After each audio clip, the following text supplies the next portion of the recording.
Welcome to the Black Parade Campfire Edition. This one should be fun, but before we get into it, I'd like to take a momentito to thank the following members of the parade for signing up for the Patreon supporter of the Cause Club: Bodan, Mike Kohler, Steve N, Sisqua, and Kyle. Thank you so very much for your support. Sorry about this, creepy baby.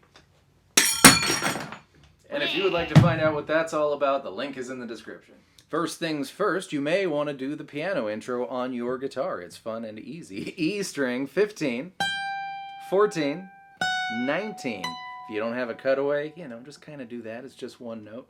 Down to 12, B15, E15, B string, 13, 12, E12, and then B10, E10. When I was a lady. 12, 15, 15, 13, 12, 12, 10, 10. And that's that. And there's chords that go along with that too. In fact, that little riff is arpeggiating these chords, meaning playing the notes one at a time. G, followed by, I'm going to go with D with an F sharp in the bass. It's the better man chord. E2, G2, B3. E minor, regular D, regular C. I'm going to go with G with a B in the bass. It's going to be A2, B3, and I'm only going to strum from A to B. Then A minor, and D. If you want to be snarky, play D7.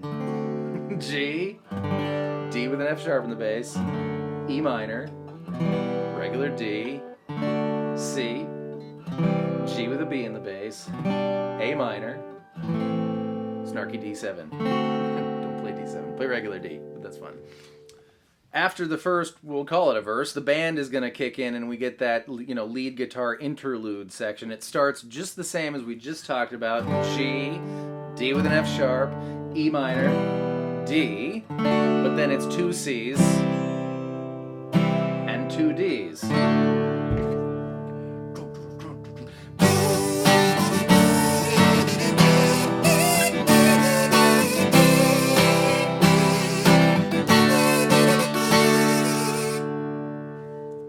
Then we come to what I would call the verse, the singing when it's fast now. I think that previous part is a great big intro, but anyways, whatever you call it, it's going to be G. Sometimes I get the D with an F sharp to F, and then C. Another C, G, and double D.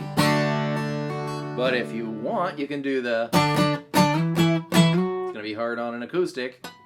Ooh, to get the harmonics on the 5th fret. It's octave chords. Instead of the D, if you want to have some fun, it's going to be A5 and G7. That's two D notes. Up 2 frets. Up 2 more frets. And then the harmonics are on B5, G5. So you can do that instead of the D chords if you like. We've made it to the chorus already. We'll carry on. It's the same as that the kazoo interlude there. So G, D with an F sharp, E minor, D, double C, double D. So you already know that. But in the next chorus, when we're going to go into the bridge, instead of double D, it's D, C. So G, D with an F sharp, E minor, D, 2 C's, 1 D, 1 C, and the reason is because we're going into B minor. So we had that note going from C to D, back to C, and we're going down to B for the bridge, which has a down feeling to it, so that makes sense. Okay, so B minor, strumming furiously, E minor, B minor, same line again, E minor. Now C and C minor. C minor is the same as B minor, but it's 1 fret higher. Also, if you want to do the octave chords that happen over the C minor, it's going to be A string, G string again. 6, 5, 3, 1. If you want to have that kind of fun. Instead of playing the C minor. You can't do both unless you got 4 hands and 2 guitars.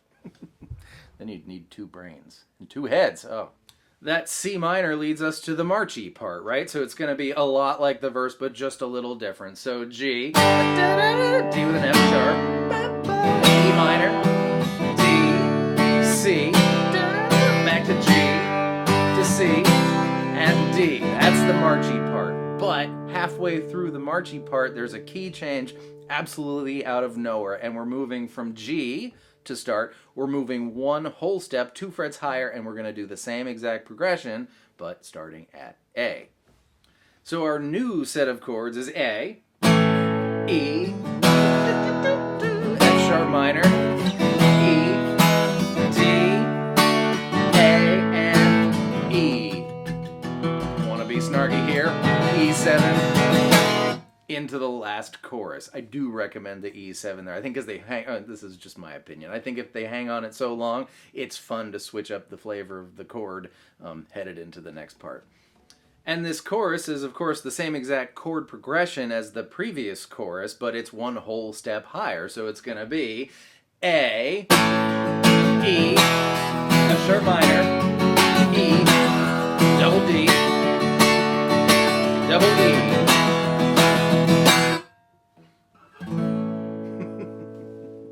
But here's a little bonus chord for those of you brave enough to try it. If you recall when we started on G, and the reason I chose D with an F sharp in the bass is to get that half step, walking down on the bass, down another whole step. Playing A to E doesn't feel like that. It's happening in there. It's on the G string. It's the 2nd fret when it's A, and the 1st fret when it's E. But if you want to put that chromatic half step down walk in the bass, you need to play not D with an F sharp in the bass, 2 frets higher is E with a G sharp in the bass, and there's several ways to do that. You could just take this shape we had and move it up 2 frets. We kind of don't want to hear the A string or the D string when we do that.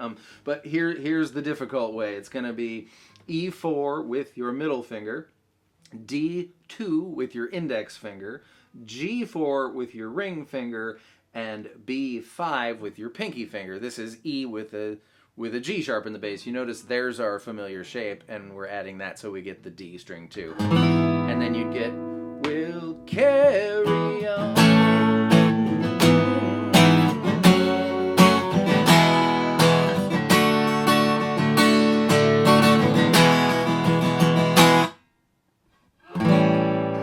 Do not end this song on A7. That's funny though. I mean, maybe do it.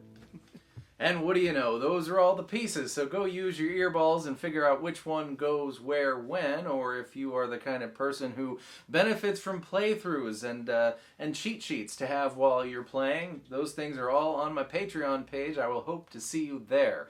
Thank you for being here. Hope that was fun and helpful. I'll see you next time with more stuff. Goodbye.